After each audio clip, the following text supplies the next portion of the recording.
Welcome to All Things Financial with Jack Driscoll. Welcome back again, everyone, to another edition of All Things Financial. Today we have a return guest, Colin Morgan from Julian Gray Associates. Thanks for coming back, Colin. Thanks for having me.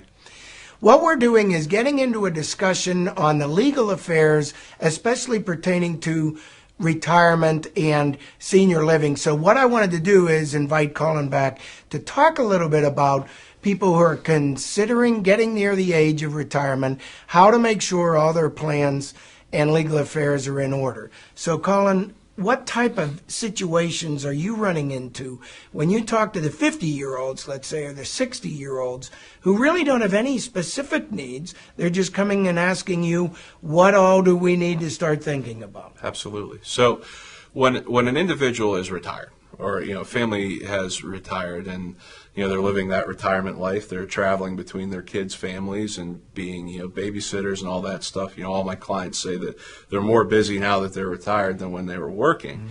Well, other considerations come up in those situations. Sometimes there is a family history of a certain disease or disorder. Sometimes people have Alzheimer's in the family. They can be more susceptible to strokes, things like that.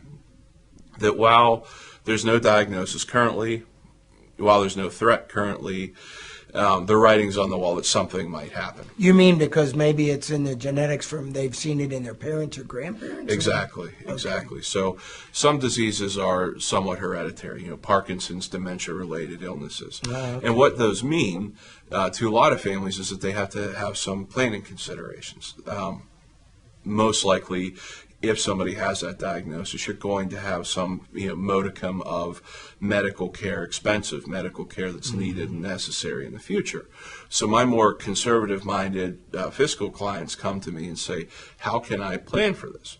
Because I could do the best estate plan in the world, and I can have an airtight will and a great revocable living trust, but if that person or that individual goes into a skilled nursing home and I haven't planned well enough, well, there's no estate to administer. At the end of it. So to avoid that, we look at what I would call a more elevated plan. This is a pre-plan for medical expenses. We're looking at eventual, and I think we'll talk about this in the future, but medical assistance and Veterans Affairs benefits, if that's a possibility, as well as a little bit more in your world, things like long-term care insurance, and touching up the life insurance and making sure that maybe they're not 100% in the market anymore, things like that. You really need to address a lot of different things.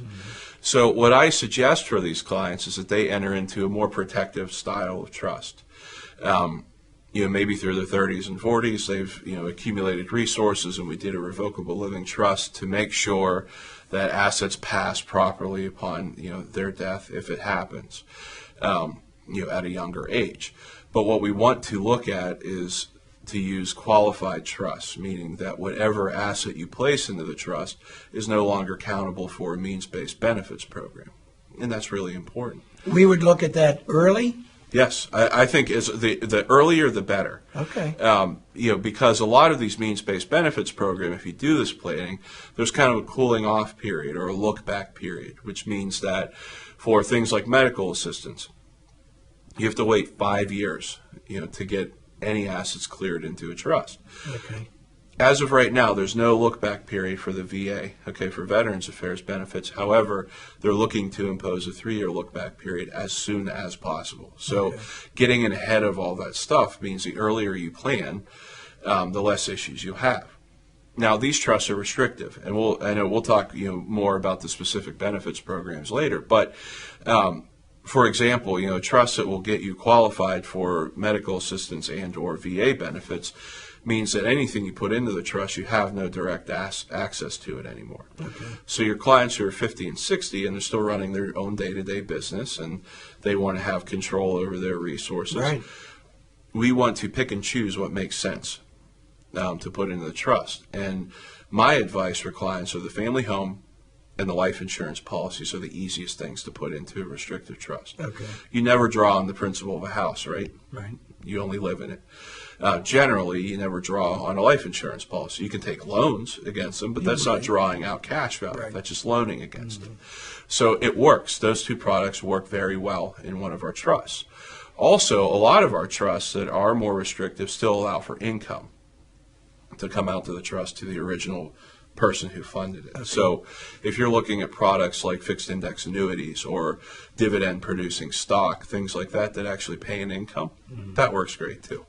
So anything that your client isn't considering spending down, they're walking around money or their vacation money or that kind of stuff. Good thing to put long-term investments. So their assets they're trying to protect. Yes. And extend to the next generation and protect from being lost to a nursing home. Exactly. But they're in their 50s and 60s and aren't even having any consideration that it actually might even happen to them. Correct. So what happens when they go into these trusts and it turns out nothing actually happens to them, or later they change their mind? Is there what do we do here? Right. So these trusts are also great estate planning trusts as well. They work the same way as the revocable living trust, where they avoid probate. They are tax-friendly trusts. So, these aren't a one-trick pony deal. You don't put it in and it qualifies you for the benefits program, and if you never use it, you just made a bad investment. That's not the case at all. So you get all those benefits of estate planning. But also, if they decide that they want to back out of one of these trusts, it's possible under the Uniform Trust Code, which is not to get into the specifics or the minutia of the actual written law, but what it allows for is even in an irrevocable trust, which a lot of these trusts are irrevocable, if all of the grantors, meaning the people who set up the trust, and all of the beneficiaries sign off on the change on the trust, you can revoke, amend, or alter any of these trusts. Okay. So I always tell my clients when they ask that question, I go, well, I'm going to sound like a complete lawyer here, and I'm going to tell you that this is an irrevocable trust unless it's not. So there are ways to get out of it. That's good to know. Yeah, absolutely. Yeah. So it's not as restrictive as somebody might think. Okay, yeah, because it sounds a little scary. Oh, yeah. Hey, when you tell somebody, well, I'd like to put you in an irrevocable income-only trust, they go, oh, my gosh, that sounds serious, you know. And, I mean, it's serious. It's very good planning. But there are always ways to make sure that the trust plan is catered to the family. I mean, the best-case scenario, or the way you want it to happen, is that you set up the trust, and it is restrictive, but it works properly, and you only put the resources in that those people are comfortable putting in. Okay. So, if you have a family who, kind of a typical family, they have their IRA, they have their house, they have their life insurance, and they have various CDs, mutual funds, things like that. You put the house in and you put the life insurance in for your young, healthy clients. You don't put anything else in. So if they want to play with their mutual funds and take money out and put money in and all that stuff, or if they have a big, cash fund, in a money market account, or so, leave that go until you get a diagnosis, or until they really start to age. Okay. What are the fundamental considerations that you'd have for all of these families when they're getting to that stage? What about, do we worry about still their parents might be living, or that they're inheriting assets, or their kids and maybe now even grandkids? Do we have to worry about that multi-generational type of planning? Absolutely. And oftentimes when I meet with a family, I either work up to the next generation afterward, or I work down to the generation preceding after. Okay. In my more, crisis style of planning that we'll talk about later, oftentimes the kids come to me and they say, okay, how do I make sure that doesn't happen to me and my family? But for the children, in our questionnaires to our clients, we ask, how are your parents? Is anybody sick? Does anybody need help? Does anybody have, medical concerns? And if we see that, we're not here to upsell, we're not refrigerator salesmen or something like that, but we say, hey, we'll do all of your pre-planning for you, but we might want to look at mom and dad. Yeah. Now, what you also see, and what I see a lot, and it's an area of planning I'm very honored to help with, are individuals who have young children with disabilities. So when you talk about grandkids and things like that, Pennsylvania has wonderful, wonderful programs for children with disabilities. Medical programs, occupational therapy, employment programs, activities, things like that. They're all means based. So what does means-based mean? Means-based, good question. Means-based means that you can only have a certain amount of money in your name to qualify for the benefits program. Normally around $2,400. So it's a really, really tight ceiling, to work with. So maybe grandma and grandpa are very concerned about their young grandchild who may be autistic or may have Downs or something like that. Okay. And they say, well, we want to make sure that he's very well taken care of. So we're going to leave him $100,000 in cash. It's a great sentiment, and it's a really, I can appreciate that altruism. But if that young man turns 22 or something and then receives $100,000, he's going to get knocked off of every one of his benefits programs. Okay. So what we do is we set up trusts to serve as kind of catcher's mitts for those people.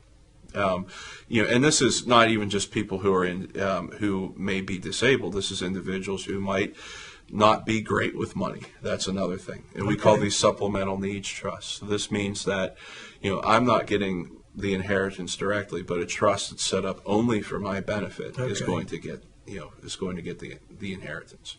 Now, talk about that a little more, this disability planning. I don't hear a lot about that. Not a lot of people think about it, and not a lot of people think about it from a lot of facets. There are a lot of things that you need to make sure happen right, okay, when you're the parent of an individual with disabilities. So, and these parents are very savvy toward these programs. They weren't when they started, but as soon as you're into it and as soon as you're working with it, you learn so much. I have individuals in my family who are just incredible, at navigating these systems for their kids, because there are things. It's not even so much of a money issue. Oftentimes, there's no access to some of these programs unless you're on the benefits. Okay. So, they're very savvy for it, but there's not a lot of playing. Well, what happens, when my son turns 21, which is typically when even an individual with disabilities, oftentimes a guardian has to be appointed at that point. A lot of parents think, well, it's my kid. Yeah. Of course I'm going to be the guardian. And yes, with proper planning, that's exactly what's going on. There's nobody more appropriate than the parent. However, things have to be taken care of properly. So we do a lot of that planning with people. We go, okay, you need to call us, when your You mean that child's might not happen? That might not happen. I've seen, kind of horror stories where parents are at least, temporarily blocked from helping make medical decisions, helping, work with banks and things like that, because everybody has a legal department. I mean, us lawyers, we really confuse everything. Okay, that's the old joke. If you ask a lawyer 2 questions, you're going to get 3 different opinions. So the problem with that is that a lot of these institutions, especially financial institutions, need to see papers to make sure that they're working with the right person. Because who has the deep pockets in this case? Who's going to get sued if something goes wrong? So most of the young men and women that I work with who are the age of majority and are disabled, they have the ability to execute legal documents. A lot of folks think that if you have a certain diagnosis that you're precluded from doing your own planning, and that's just not the case. So the best case scenario, the best work we can do for those families is to get powers of attorney, what I talked about last week. Right. Okay, the financial and the medical powers of attorney set up for those individuals. So, if somebody goes to the hospital, the doctors aren't going to say, well, where's the power of attorney? We need to appoint somebody. Okay. They can say, okay, mom and dad are in charge here, so we're going to work directly with them. Okay, that's good. What else on this disability planning? What are some of these considerations? And I'm sure sometimes we look at situations where we don't think the diagnosis is really a disability, but you would say there's specialized planning and there are programs available. Talk a little more about that if you don't mind. And I totally agree with you. And one of the things that, as advocates, we really try to kind of, drive home with people who aren't necessarily working directly with these families is that, the term disability means one thing, okay, from a dictionary definition, but it's not exactly what you would think it is. A lot of the families with disabled children that I work with, I mean, these people lead, more interesting, lives than I do. Okay, they have wonderful jobs. They, go on vacations. They participate in wonderful things like the Special Olympics. They live independently, and they're really an inspiration. So, but you don't get there in a lot of these cases if you don't have, the proper resources for these families. Okay, so we look at things like waiver programs. Waiver programs are through medical assistance in Pennsylvania, so that means that it's again, one of these needs-based or means-based benefits programs. Okay. And this is what supplies things like, the daily therapies. This supplies to help people, occupational therapy is very important because this is what teaches a person how to live independently, which is what we all want. Yeah. And we all want for our family members and loved ones. So it also, shows occupational type skills. So this is where, you see people getting great jobs and leading full careers. I work with actually serve on the board for a wonderful organization called Southwinds Incorporated. They are an adult special needs not-for-profit that provides housing and care for individuals with disabilities. And so one of the things I learned I thought was amazing is that a lot of these guys are retiring. Wow. Yeah, I love it. They have retirement parties from their jobs, and they get their Social Security, all that kind of stuff. Yeah. And I think it's just wonderful that this is available. But again, you have to do planning because if the family wasn't savvy enough, or if they didn't work with somebody who understood how to get people into, an organization like mine or Achieva or any of these companies that provide independent living for their loved ones, well, you never really get there. And if you don't get on the waiver programs, you don't get the therapies and the training necessary to live independently, and you don't get that, wonderful life experience that a lot of our folks get. So if I hear you correctly, that leads toward, hey parents, hey grandparents, hey anybody who's named all your children or grandchildren equal beneficiaries on your 401ks or life insurance or annuities, you might be making a big problem for one of those beneficiaries, Absolutely. Right? Absolutely. What should they do? What should they be? They need to name a trust as a beneficiary. So what happens, people who are savvy enough to understand that, if I name, my son on these programs as a beneficiary, that's going to get knocked off. Because it's like, hey, grandson, I'm giving you a gift. Guess what? I just knocked you off all your benefits. And you're writing a check to the state of Pennsylvania is what you're doing. Wow. Okay, if you do that. And so the next step, people who understand that, they say, well, I'll just leave it to my other child then. Okay, and he'll take care of his little brother. Okay. And most of the time, sure, that's what the intention is, and that's what you want to happen. Now, unfortunately, sometimes life happens. So if I have two kids, and one of my children is married with kids, and say he's a doctor or something like that, and the other child is this wonderful adult special needs child who has his job at Giant Eagle, is in his apartment, his high rise, does his own thing. Right. Well, if I leave $200,000 to my doctor's son to take care of my other son, and the doctor's son gets divorced, well, 50% of his assets are now subject to that divorce, including my other child's money that I wanted to be protected.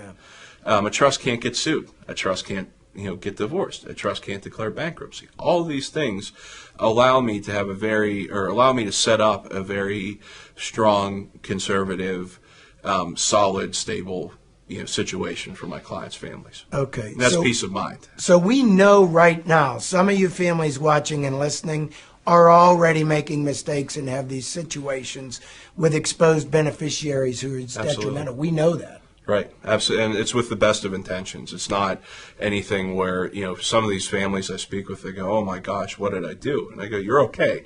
There's a solution, and you didn't do anything wrong. Let's just make sure that this works out properly. Exactly. So it's outside of the area of just legal documents, though. Absolutely. I mean the financial plan. Yeah. I mean, this is where your expertise comes in as well. And the beneficiary designations and the 401ks and everywhere else. Right. What you're doing, oftentimes, what people don't realize is that they are essentially setting up, something that's just going to destroy these benefits programs for their loved ones. They don't even realize it. And so even if I work and set up the legal framework, I set up a great supplemental needs trust and get everything together. If they don't, engage with a good financial planner or other professional who understands, well, hey, we need to change the beneficiary designations. I'll just have an empty trust, and then the money goes right past it to the individual and blows up his or her benefits. And there we go. So you with Julian Gray Associates, elder law attorneys, but you're expanding far beyond that. Absolutely. Can you talk about that a little bit? What's happening in this world of estate planning and elder law planning and all that's expanding in your world, and what you need people to know about? Absolutely. So where we came from was elder law planning. These were, individuals going into nursing homes, and how do we save as much money? How do we stop the bleeding when you go into a nursing home? And our skill sets have gone into what we talked about last time, for younger individuals. We just have, high caliber expertise in planning documents. But what we've spread out into is planning for younger individuals with disabilities. A big area that we're planning now is sudden wealth management. Now, when I say that, I don't mean from a financial planning perspective, but oftentimes when somebody is catastrophically injured, and they sue, based upon that personal injury, they can receive this large settlement. And if it's not planned for properly, it's just like that inheritance situation I was talking to. So, say you're, on waiver programs, you're, a 40-year-old guy, a construction worker who's catastrophically injured on the job, and you get all this wonderful care through the Commonwealth, and then somebody gives you $4 million. Well, first off, goodbye benefits. Yeah. And without proper planning, $4 million might seem like a lot of money, but 24-hour attendant care for a catastrophically injured person runs to the tune of $30,000 to $40,000 per month.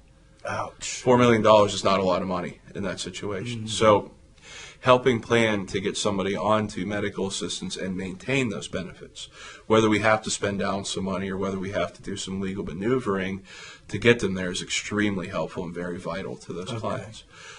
So that's another great area that we work in. So that's kind of that rebranding I was talking about. Maybe we're not just elder law attorneys now, and maybe elder law gave us the skill set to work with such a larger group of people. Well, I still learn new things about Julian Gray Associates.